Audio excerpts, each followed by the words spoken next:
Hey guys, tonight we're taking a journey back in time, all the way to 14th century China, to a period known as the Ming Dynasty. Picture this: you're trudging down a dusty, packed earth road, the air thick with the scent of rice paddies and wood smoke. Lanterns begin to glow softly as the sun dips below the silhouette of tiled roofs. The sound of distant markets is fading, and the only real noise is the rhythmic creak of a cartwheel somewhere in the distance. Now, in this world, life is a bit different. Your social standing isn't something you earn. It's a fixed, unmovable part of your very existence. You're either a scholar, a farmer, an artisan, or a merchant, and that determines everything from the clothes you're allowed to wear to the taxes you pay. And trust me, you probably wouldn't survive a single week without accidentally stepping on the wrong person's shadow. So, before you get comfortable, take a moment to like the video and subscribe, but only if you genuinely enjoy what I do here. Feel free to drop a comment with your location and local time, so we can all feel a little less alone in the quiet hours. Now, dim the lights, maybe turn on a fan for that soft background hum, and let's ease into tonight's journey together. The Ming Dynasty, which rose from the ashes of the Mongol-led Yuan dynasty in 1368, was a period of immense change and consolidation. The first emperor, Zhu Yuanzhang, or the Hongwu emperor, was a peasant who had seen firsthand the chaos and injustice of the previous regime. He was, to put it mildly, not a fan of disorder. His solution was to create a society so rigidly structured that everyone knew their place and, more importantly, stayed in it. This social hierarchy was a mainstream historical fact, a bedrock of the new empire. At the very top, of course, was the emperor, the son of heaven. Below him were the scholar officials, the literati, who ran the day-to-day affairs of the state. Then came the common people, the farmers, who were considered the backbone of the empire, followed by artisans and merchants. The merchants, despite sometimes being incredibly wealthy, were at the bottom of this particular social ladder because they didn't produce anything tangible. They just moved things around. This social stratification wasn't just a nice idea. It was codified in law and enforced with an iron fist. It was a fascinating and maybe a little claustrophobic way to live. The Hongwu emperor was obsessed with order, and his legal system, the Great Ming Code, was the ultimate expression of this obsession. It wasn't just a list of crimes and punishments. It was a moral blueprint for society. For example, a son who disrespected his father could be subject to an incredibly severe punishment, because disrespecting your elders was a crime against the very fabric of the family, and by extension, the state. Historians still argue whether the Hongwu emperor's legal system was genuinely about justice or simply a tool to maintain absolute power. It's a compelling question, isn't it? Was he a benevolent, albeit harsh, father figure to his people, or a paranoid autocrat? The reality is probably a mix of both, which is often the case with history. One of the more quirky tidbits from this era is the sheer level of bureaucratic detail. Everything had a regulation, from the specific color of clothes you were allowed to wear based on your rank, to the type of wood your coffin could be made from. It was as if the entire country was one giant, incredibly detailed instruction manual. To a modern person, it would feel stifling. But to the people of the Ming Dynasty, it provided a sense of stability after decades of war and chaos. It was a strange kind of comfort, knowing exactly where you stood, even if you were at the bottom. The system was designed to be paternalistic. The government, and especially the emperor, saw themselves as the head of a massive family. If you behaved, you were taken care of. If you didn't, well, that's where the peculiar punishments come in. This paternalistic philosophy, as we've discussed, was the engine behind the Great Ming Code. But it's worth taking a moment to really sit with what that means. The emperor, as the ultimate father figure, was responsible for the well-being and moral purity of his entire kingdom. This wasn't a job he took lightly. In his view, a crime wasn't just an act against another person. It was an act of filial impiety against the state itself. So, if a punishment seems overly harsh for a seemingly minor offense, it's because the crime wasn't minor in their eyes. You weren't just a thief. You were a wayward child who had shamed your family and disrupted the harmony of the cosmic order. It's a very different way of looking at justice than we have today. The code was also incredibly detailed and specific. It covered everything from proper funeral rites to the price of grain. This was a direct result of the Hongwu Emperor's paranoia about corruption and his desire to micromanage every aspect of his empire. He wanted to leave nothing to chance. For instance, there were specific laws about the size of a door in a house based on the owner's rank, or the number of servants one could employ. Breaking these rules, which seems so trivial to us, was a big deal. Historians still argue whether this level of micromanagement was a brilliant way to prevent corruption, or if it just created a new class of bureaucrats who specialized in finding loopholes. It's a classic case of the law of unintended consequences. One of the more fascinating, and frankly quite quirky, aspects of this legal philosophy was the emphasis on rehabilitation through labor. For certain crimes, instead of a prison sentence, you might be sentenced to something called service. This could mean anything from working in a government granary to building a section of the Great Wall.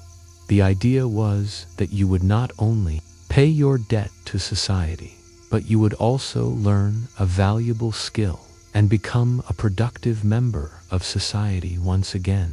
It was a kind of forced community service on a truly massive scale. Now, don't get me wrong, this wasn't some sort of touchy-feely, modern-day rehabilitation program. The work was backbreaking, the hours were long, and the conditions were often brutal. But the philosophy behind it was rooted in the idea that an individual could be corrected and reformed, not just discarded. The code was also designed to be easy for the average person to understand. The Hongwu Emperor ordered that key parts of the law be carved into stone steles and placed in public squares and markets. He wanted everyone, from the most learned scholar to the simplest farmer, to know the rules. He believed that an informed populace was a compliant populace. It was a surprisingly modern idea for the time, this concept of public education on the law. He wasn't just broadcasting his laws, he was attempting to broadcast his very specific worldview. So, as you're trudging through that dusty street, you might glance over and see a stark reminder of what happens if you decide to, say, forge a tax document. Not that you would, of course. You're a law-abiding citizen of the Ming Dynasty, right? You know your place. This brings us back to the central theme of Ming justice. It was all about maintaining social order. Everything flowed from that. Punishments were not just about retribution. They were theatrical displays designed to reinforce the emperor's power and the rigidity of the social hierarchy. A public flogging wasn't just a physical punishment, it was a performance, a warning to anyone watching that this is what happens when you step out of line. It was a very different world from ours, a world where the personal was always political and the individual was always secondary to the state. And it was a world you lived in every single day. So, let's talk about the little things, the stuff you might accidentally do without even thinking. Petty crimes. You're a peasant farmer, let's say, and your neighbor's chicken keeps getting into your garden. You get frustrated, you borrow the chicken, and a few nights later, you have a nice stew. To us, this is a neighborhood squabble. To the Ming authorities, it was theft. And while it wouldn't get you a one-way ticket to exile, it would get you a trip to the local magistrate's office. For these kinds of minor transgressions, the most common punishment was the bamboo cane. And I'm not talking about a gentle tap on the wrist. I'm talking about a full-on public flogging. This was a mainstream historical fact, the go-to penalty for everything from petty theft to being a general public nuisance. The number of strokes you received was carefully calibrated to the crime. Steal a chicken, maybe 10 strokes. Fail to show proper respect to an elder, could be 20. It was all laid out in the Great Ming Code. The punishment was less about the physical pain and more about the public humiliation. Being stripped to the waist and beaten in front of your neighbors was a powerful deterrent. It was also, of course, a great spectator sport for the locals. One of the quirky little tidbits about this system was how specific the laws could get. For example, there was a particular law that dictated what would happen if you were caught gambling. Gambling was a big no-no, and the punishment was often a flogging and a fine. But if you were caught gambling with a government official, the punishment for the official was much more severe. Why? Because the official should know better. They were supposed to be the moral compass of the community, not a participant in its vices. It was a clear-cut example of the Ming legal philosophy in action. The higher your rank, the greater your responsibility, and the more severe your punishment for failing in that responsibility. But what if you were a bit too clever? For the local magistrate, let's say you were a cunning merchant who figured out a way to get around a trade regulation. The punishment for this wasn't always a flogging. Sometimes it was something more creative. One of the more peculiar punishments involved forcing the offender to wear a heavy wooden plaque around their neck, often with their crime written on it in big, bold characters. You were then forced to walk around the town square for everyone to see. It was the Ming era equivalent of a scarlet letter, a public shaming that followed you wherever you went. Historians still argue whether these non-violent public shaming punishments were more or less effective than a good old-fashioned flogging. Was the fear of public ridicule a more powerful deterrent than the fear of physical pain? It's a fun thought to ponder as you drift off to sleep.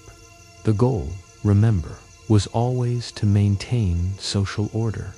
The punishments for petty crimes weren't about revenge. They were about correction. They were a reminder to the community that there were rules and there were consequences for breaking them.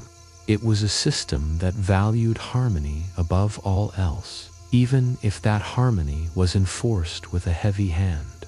So, as you close your eyes and picture that dusty village street, you can almost hear the rhythmic thwack of the bamboo cane and the murmurs of the crowd, a gentle but firm reminder that in the Ming Dynasty, everyone had a place. Now, What happens if you're not a simple farmer, but a high-ranking official?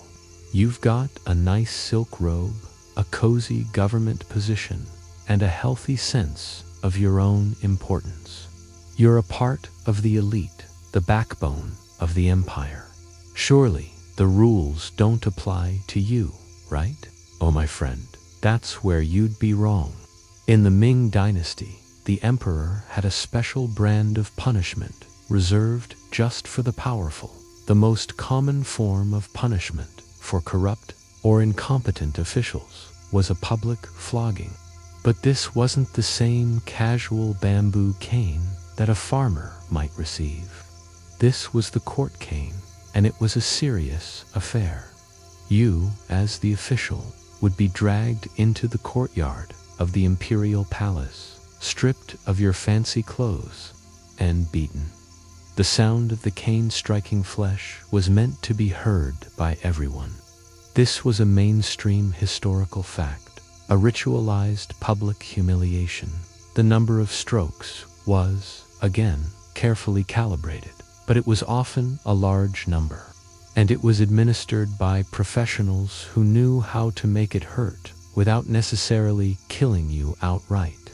The whole thing was designed to be a spectacle, a theatrical display of the emperor's power and his willingness to punish even his most trusted servants. One of the more quirky tidbits about this punishment was the psychological aspect. The officials weren't just being beaten, they were being stripped of their dignity. Their fancy robes were a symbol of their rank and their power, and having them removed in front of their peers was a deeply humiliating experience. It was a clear message from the emperor. You are not your rank, you are my subject, and I can take everything away from you in an instant. This public shaming was often more damaging to an official's career and reputation than the physical beating itself.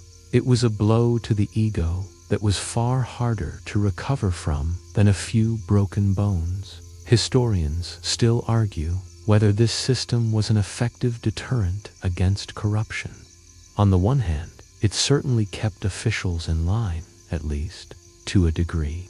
The fear of public humiliation and a painful beating was a powerful motivator. On the other hand, some historians suggest that it actually encouraged officials to become even more secretive and clever in their corruption, knowing that if they were caught, the consequences would be so severe. It's a fascinating paradox, isn't it? A system designed to root out corruption might have just driven it further underground. And remember, the emperor's whim was the ultimate law. If he was in a particularly bad mood, a simple misstep could be interpreted as an act of treason. The court cane could be a punishment for anything from failing to deliver a report on time to offering bad advice.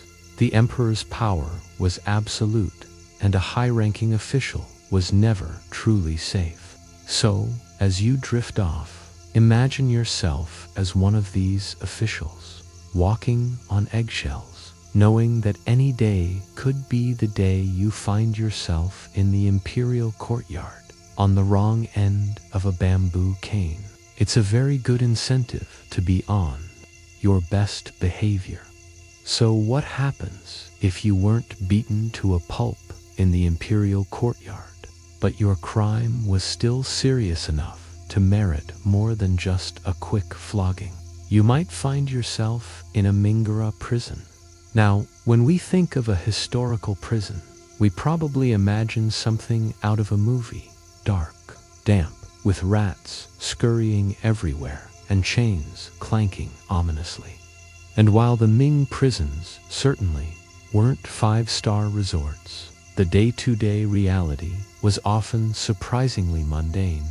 This is a mainstream historical fact that often gets overlooked. The purpose of the prisons wasn't just to inflict suffering.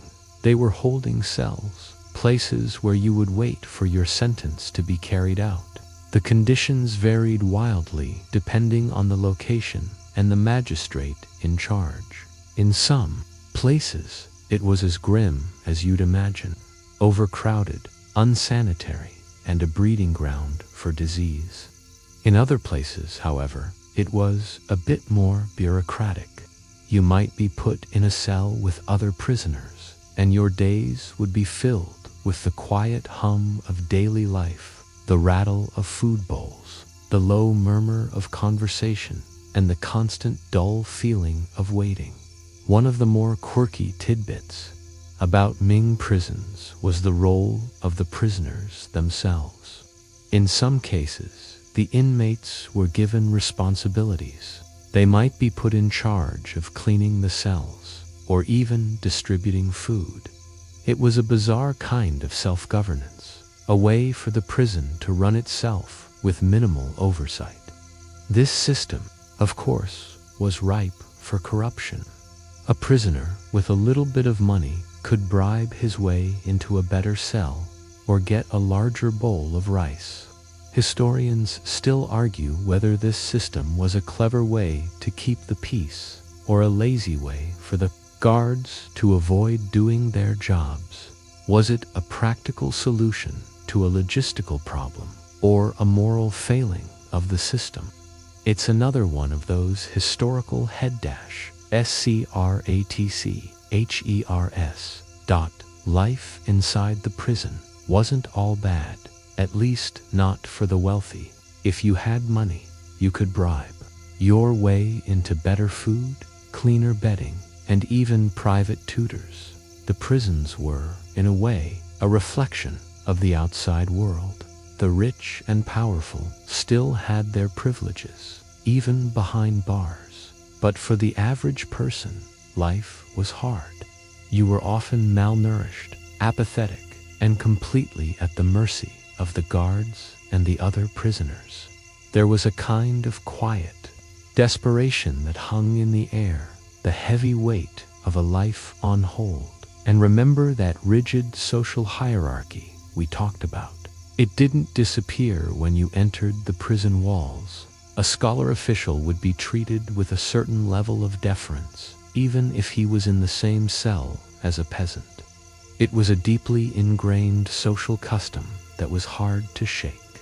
So, as you drift off to sleep, imagine yourself in one of these cells, the air thick with the smell of damp earth and unwashed bodies, the only sound, the gentle hum of other people's lives on pause. A quiet but profound kind of suffering. If you were lucky, or maybe unlucky, you might not have been sent to a prison at all. Instead, your punishment might have been to wear a wooden collar. Now, the official name for this was the jia, but it's often translated as the kang. You might have seen it in old movies, a large, heavy wooden frame that fits around your neck, with a hole for your head and no room for your hands. It was the Ming equivalent of a portable stockade. This was a mainstream historical fact and a very common punishment, especially for minor crimes where public humiliation was the main goal. The kang wasn't designed to be a prison sentence. It was designed to be a public spectacle. You would be forced to wear this heavy, cumbersome device around your neck and shoulders, and it was so large that you couldn't feed yourself or scratch an itch on your nose. You were completely at the mercy of others. It was a punishment that required a community to be complicit in your humiliation. One of the more quirky tidbits about the kang was its size. The size and weight of the wooden collar were often directly proportional to the severity of the crime. A minor thief might get a relatively light collar, while a more serious offender might be forced to wear one that was so heavy they could barely walk. The weight of the kang was often a source of great debate among the local magistrates. Historians still argue whether the extreme weight of some of these kangs was an effective deterrent, or if it was just a slow, cruel form of torture? Was the intention to incapacitate the person, or simply to make them a visible, walking reminder of the consequences of crime? The humiliation wasn't just about the visual spectacle.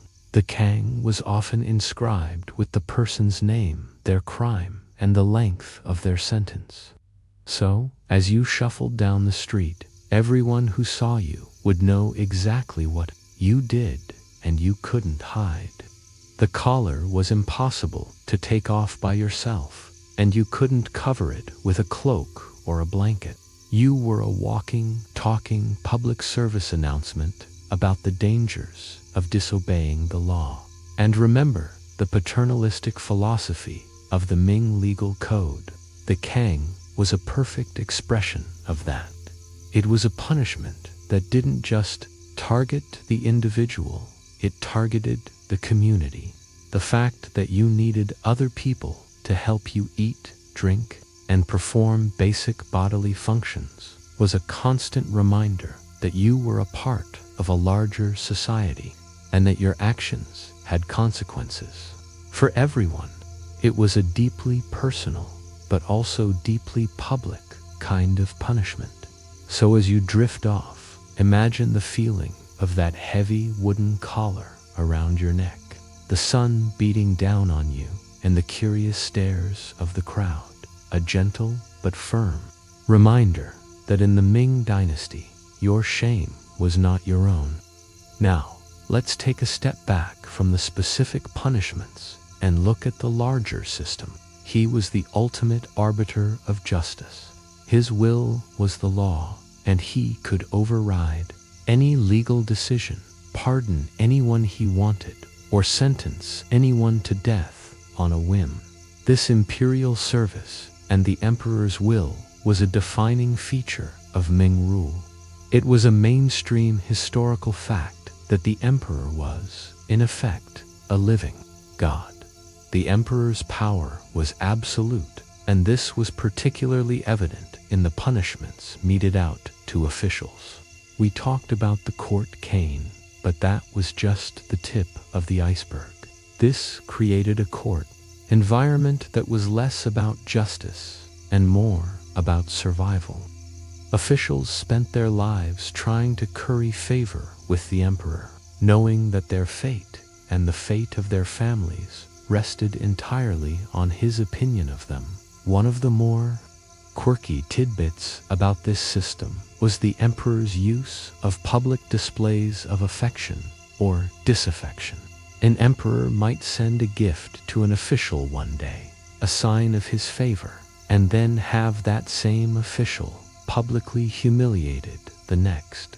It was a psychological game, a constant state of flux that kept everyone on their toes.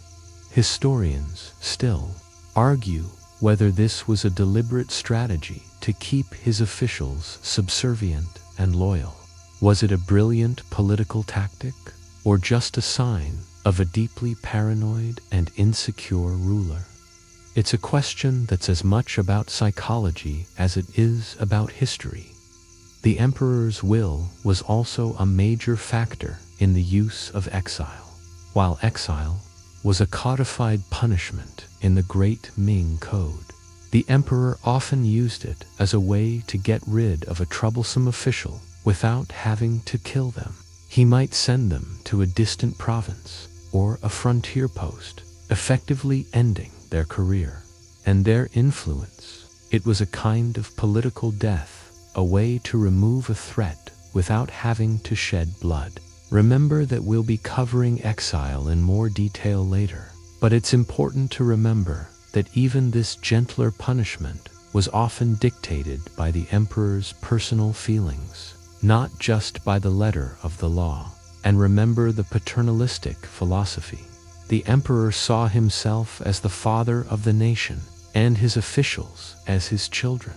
He might praise an official one day for a job well done and then punish them the next for a perceived slight.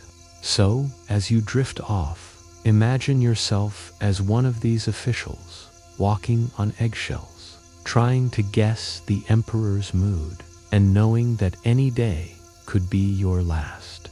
A gentle but firm reminder that in the Ming Dynasty, power was everything. Let's shift our focus to a particular group of people in Ming society: women. In the rigid hierarchy of the Ming Dynasty, a woman's place was, to put it mildly, restrictive. Her life was defined by her relationship to the men in her life: first, her father, then her husband, and finally her sons. This meant that female transgressions and their penalties were often different from those of men.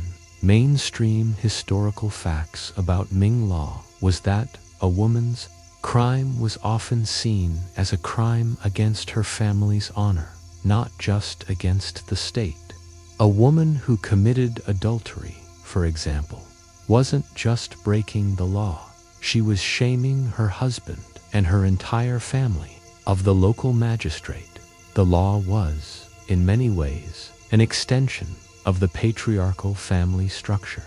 Now, for a quirky little tidbit, the laws concerning divorce were surprisingly complex, but they often worked against the woman. A man could divorce his wife for a number of reasons, including her failure to produce a male heir or her disrespect to his parents.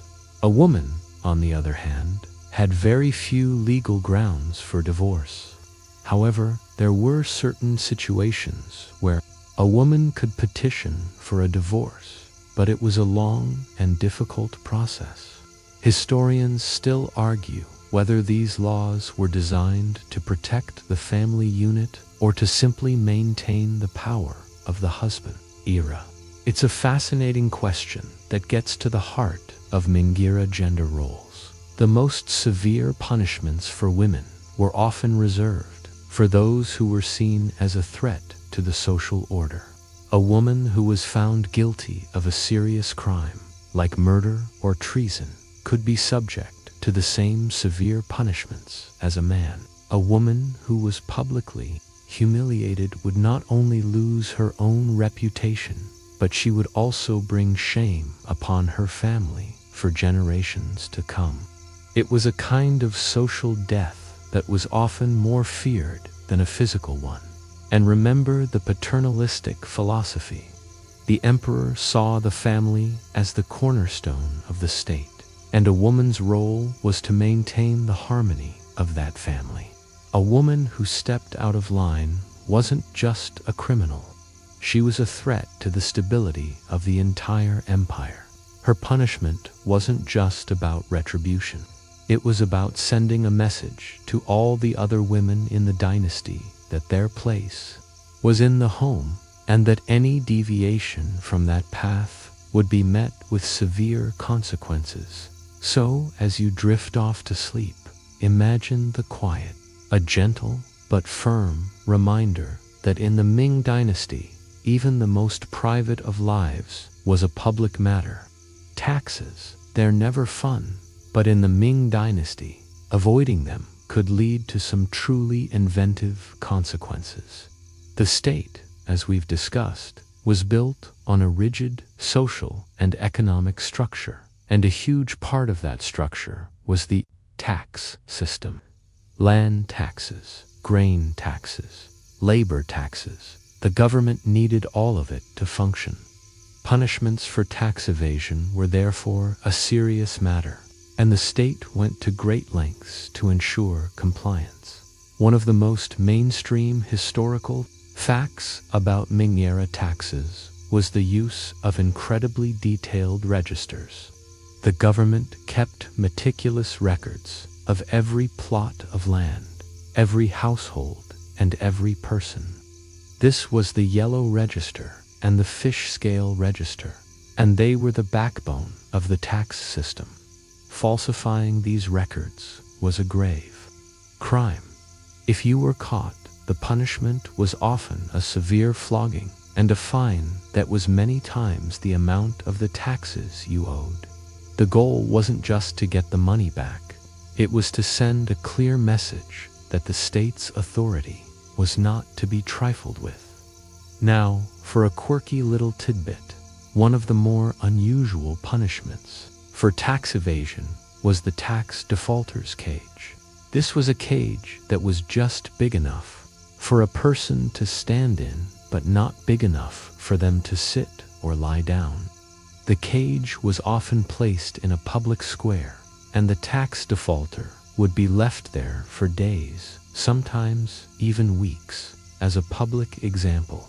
It was a kind of portable prison, a punishment that was both physically uncomfortable and deeply humiliating. Historians still argue whether this was an effective way to get people to pay their taxes, or if it just made people more resentful of the government. Was the fear of public humiliation a greater motivator than the fear of a flogging? It's a fascinating question about the psychology of punishment. The tax system was also a reflection of the rigid social hierarchy. The tax burden wasn't distributed equally. It was based on your social standing and the amount of land you owned. The wealthy were expected to pay more, but they also had more ways to get around the rules. The poor, on the other hand, had very few options. This often led to a cycle of debt and poverty that was almost impossible to escape. And if a whole village failed to pay its taxes, the punishment could be collective. The entire village might be forced to perform a certain amount of labor for the state, or to pay a collective fine. It was a kind of group punishment that was designed to make people police each other. And remember that paternalistic philosophy. The government saw itself as the provider of stability and security, and in return, the people were expected to contribute to the state. A person who evaded taxes wasn't just a criminal. They were a wayward child who was failing to contribute to the family. Their punishment wasn't just about money. It was about correcting their moral compass and reminding them of their duty to the state. So, as you drift off to sleep, imagine the pressure of the tax collector's visit and the fear of a public shaming for failing to pay your share. A gentle but firm reminder that in the Ming Dynasty, your economic life was a matter of state. We've talked about the emperor, the officials, and the common people. But who was keeping all of this in check? Who was making sure that the officials weren't corrupt, that the taxes were being collected, and that the laws were being enforced? That's where the censorate came in. The censorate was an independent, powerful watchdog agency that was a defining feature of the Ming government. It was, in effect, the eyes and ears of the emperor. This was a mainstream historical fact. The censorate was an institution that had existed in various forms for centuries. But in the Ming Dynasty, it was given a new level of power and authority. The censors, as they were called, were officials whose sole job was to monitor the other officials. They were a bit like internal affairs police, and they had the power to impeach anyone.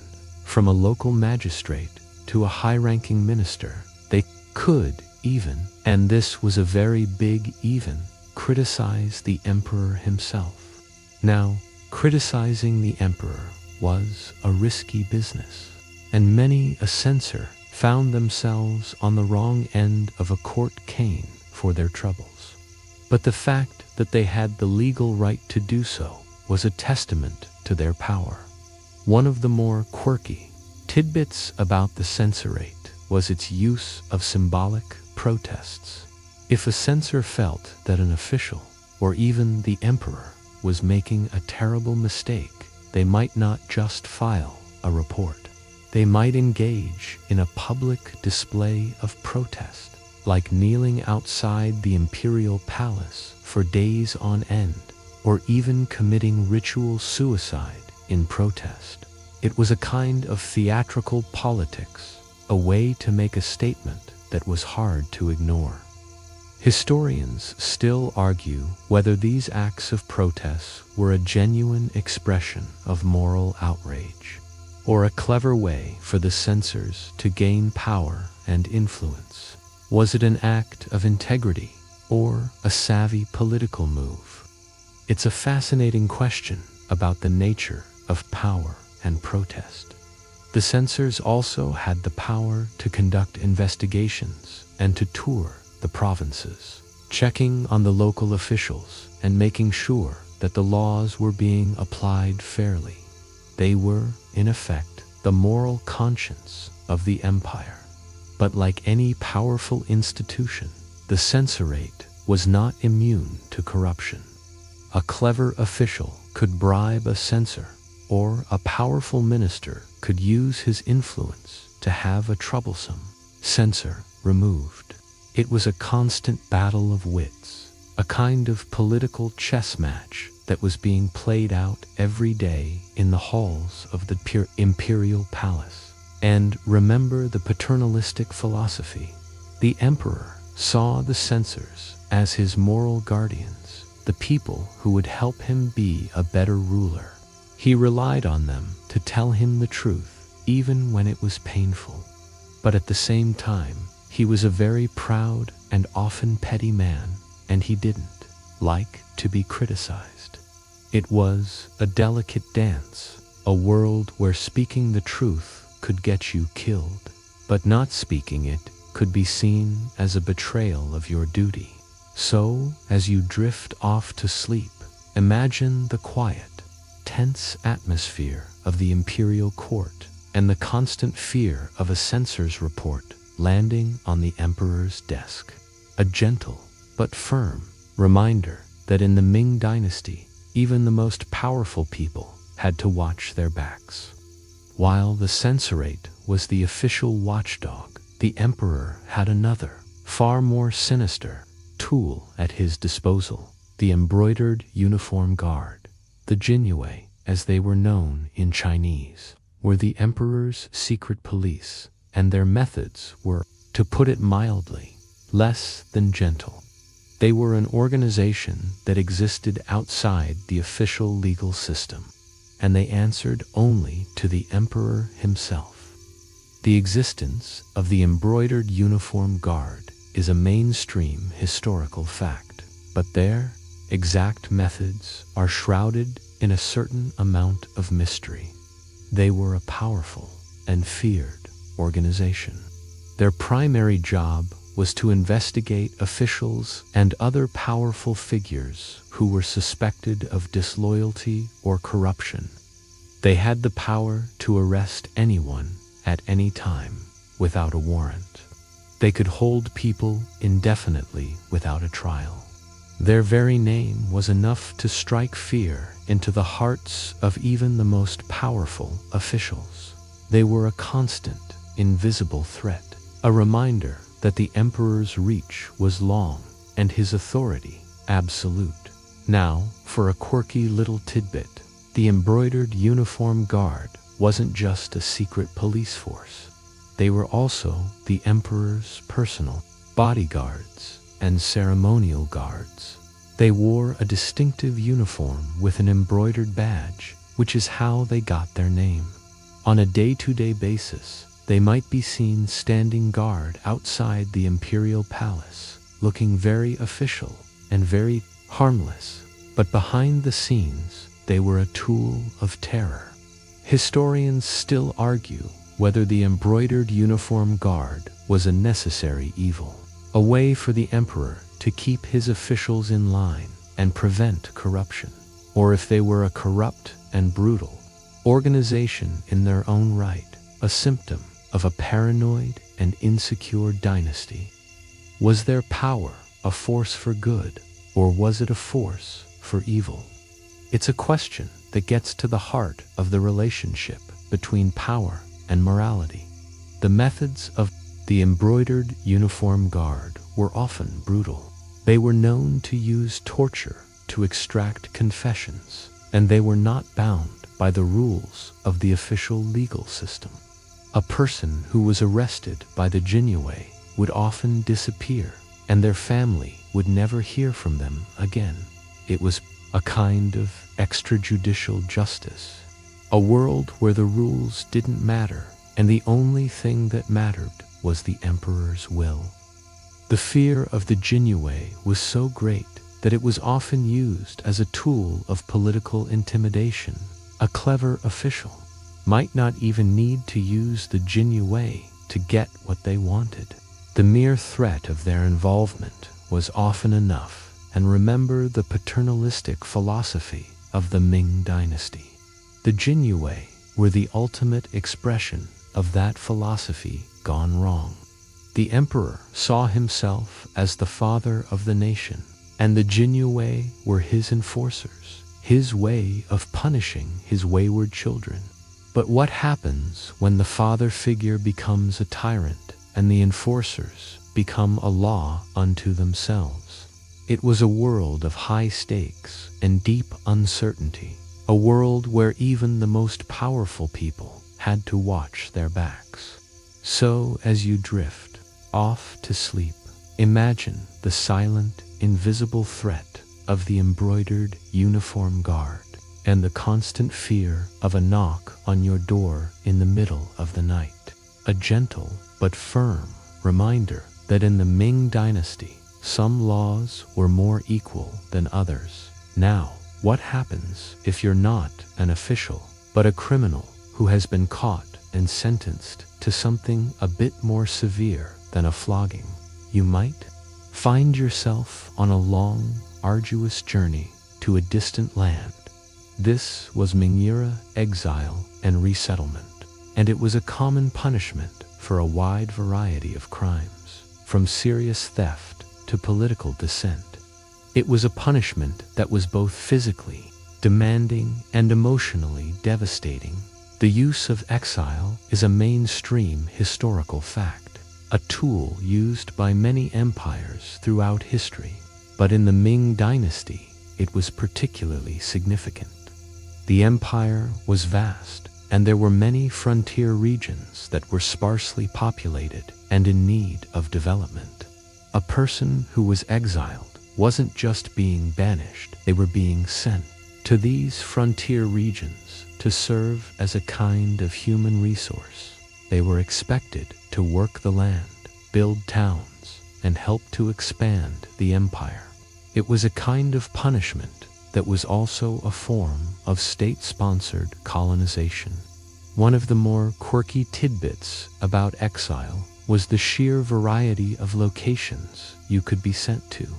You might be sent to the harsh, cold border with Mongolia, or to the humid, tropical south. The location of your exile was often determined by the nature of your crime and the whim of the magistrate.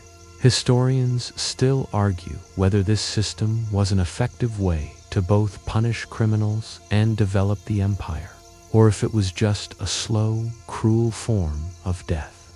Was it a brilliant piece of statecraft, or a moral failing of the system? It's a fascinating question that gets to the heart of the relationship between punishment and progress.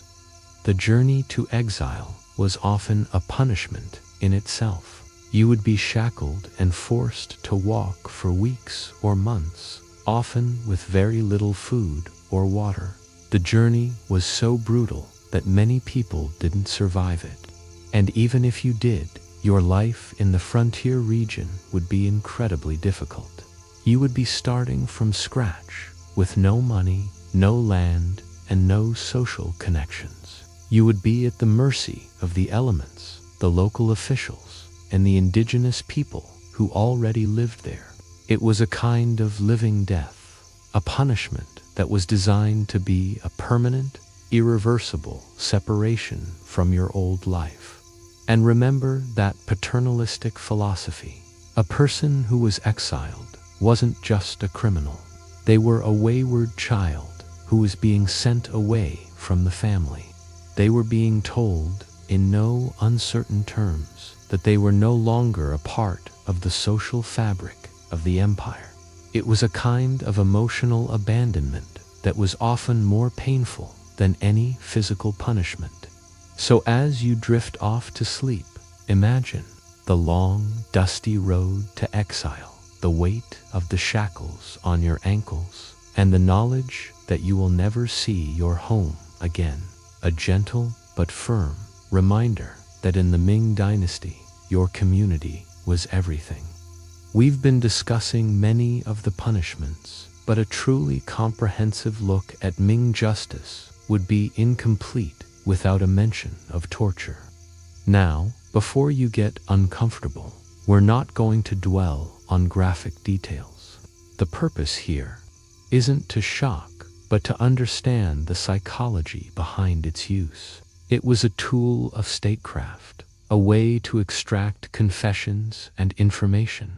The use of torture as a legal tool is a mainstream historical fact in many cultures, and the Ming Dynasty was no exception. Torture was often used to extract confessions, particularly in cases where the evidence was circumstantial or the accused was a higher-ranking official. The legal system was often more interested in getting a confession than in finding the truth, and torture was seen as a quick way to get to that confession. It was a brutal, but often very effective, way to get the information that the state wanted. Now, for a quirky little tidbit, the Ming legal system had a surprisingly nuanced approach to the use of torture. The Great Ming Code stipulated that torture could only be used a certain number of times, and that the accused had to be of a certain rank before torture could be applied. In theory, a simple farmer couldn't be tortured for a minor crime, but in practice, these rules were often ignored. Historians still argue whether these rules were a genuine attempt to limit the use of torture, or if they were just a piece of legal theater, a way for the government to pretend that it was more humane than it actually was. Was it a genuine attempt at reform, or a cynical display of power? It's a fascinating question about the gap between theory and practice. The psychology of torture in the Ming Dynasty was also a fascinating subject. Torture wasn't just about the physical pain, it was about the psychological terror.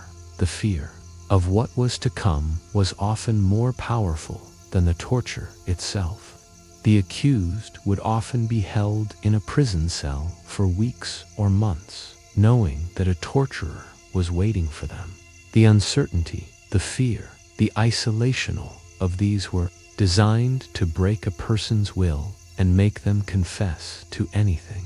It was a kind of psychological warfare, a way to turn a person's mind against them. And remember that paternalistic philosophy. The use of torture was a dark reflection of that. The government saw itself as the father of the nation, and the use of torture was a kind of extreme corporal punishment, a way to discipline a wayward child. But what happens when the discipline becomes a form of abuse, and the father figure becomes a tyrant? It was a world of deep fear and constant uncertainty, a world where the line between justice and cruelty was often blurred. So as you drift off to sleep, imagine the quiet, tense atmosphere of the interrogation room and the heavy weight of a forced confession, a gentle but firm reminder that in the Ming Dynasty, the truth was often a matter of persuasion, not fact. We've arrived at one of the most famous and most misunderstood punishments of the Ming Dynasty: death by 1,000 cuts, or linki. This is a punishment that has captured the imagination of Western audiences for centuries, but its reality was far more complex than the simple, gory image we have in our heads. We will not be going into the gory details here, but we will explore the purpose and the history behind this infamous punishment. The use of linki is a mainstream historical fact, but it was incredibly rare. It was reserved for the most heinous crimes imaginable, treason, patricide, or the murder of an emperor. It was a punishment that was reserved for those who had committed a crime against the very fabric of society. Its purpose wasn't just to kill the person, it was to completely annihilate their body and their spirit. Now, for a quirky little tidbit. The name Linky literally translates to slow slicing, but its purpose was more symbolic than literal.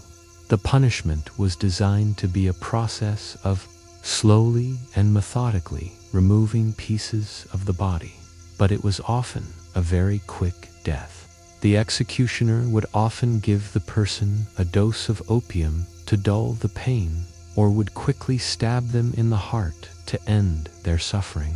The public spectacle of the punishment was often more important than the physical reality of it. Historians still argue whether the purpose of Linky was to inflict the maximum amount of pain. Was it a form of cruel and unusual punishment, or a theatrical display of the emperor's absolute power?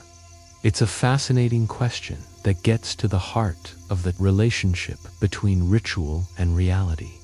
The psychology of Linky was also a fascinating subject. In Ming era China, the body was considered sacred, and it was believed that the body would be resurrected in the afterlife. A person who was subjected to Linky would not only lose their life, but they would also lose their chance at a full and complete afterlife. Their body would be so disfigured that their spirit would not be able to recognize it. It was a punishment that was designed to be a permanent, irreversible annihilation of the person's entire existence. It was a kind of spiritual death that was often more feared than a physical one. And remember that paternalistic philosophy, the use of Linky was a dark, twisted reflection of that. A person who was subjected to Linky wasn't just a criminal. They were a monster who had committed a crime against the father of the nation. Their punishment wasn't just about retribution. It was about sending a clear and unambiguous message to the entire empire that some crimes were so evil that they could not be forgiven.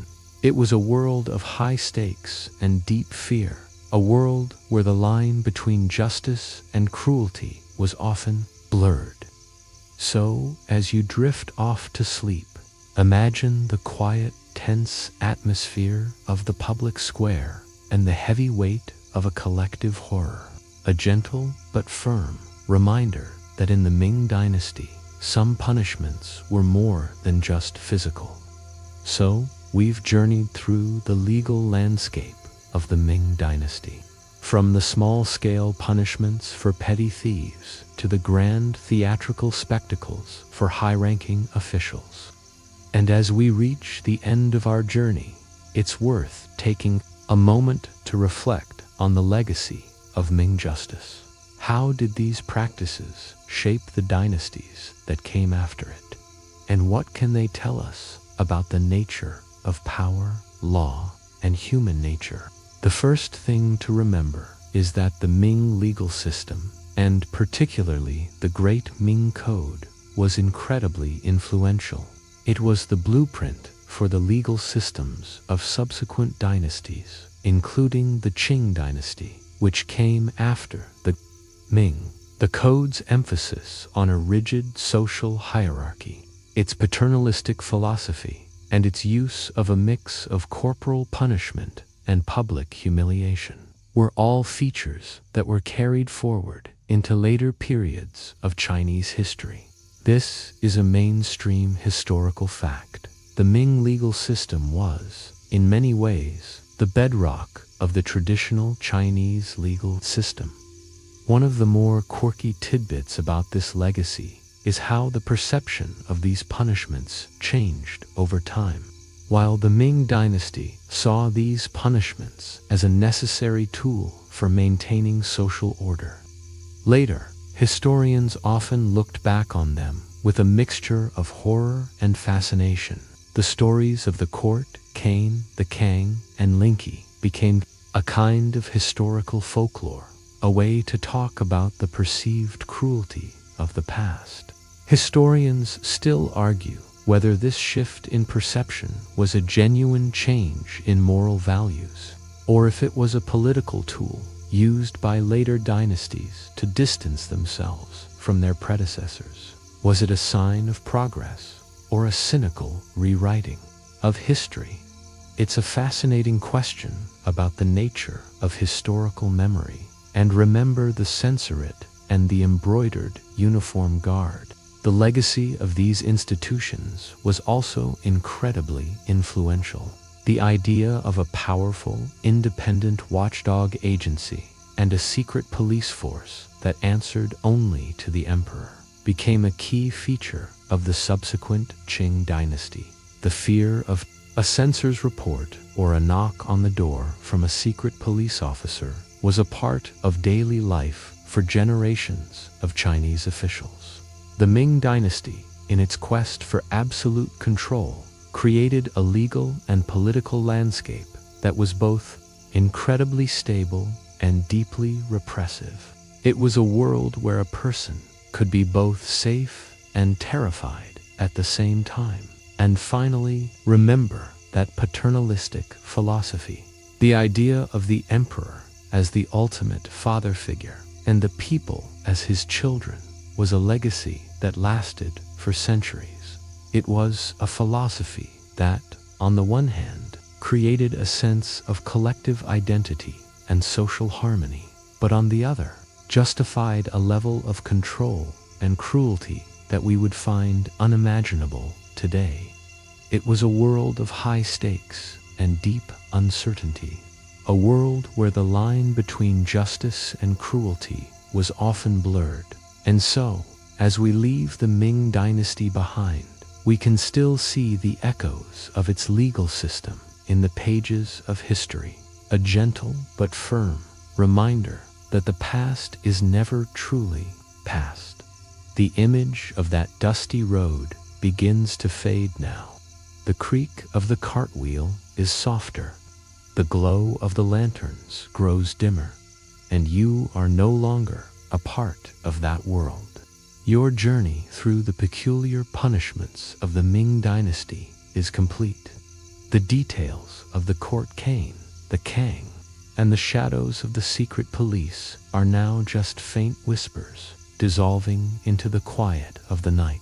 Let the thoughts of those distant times drift away like smoke, leaving your mind clear and still.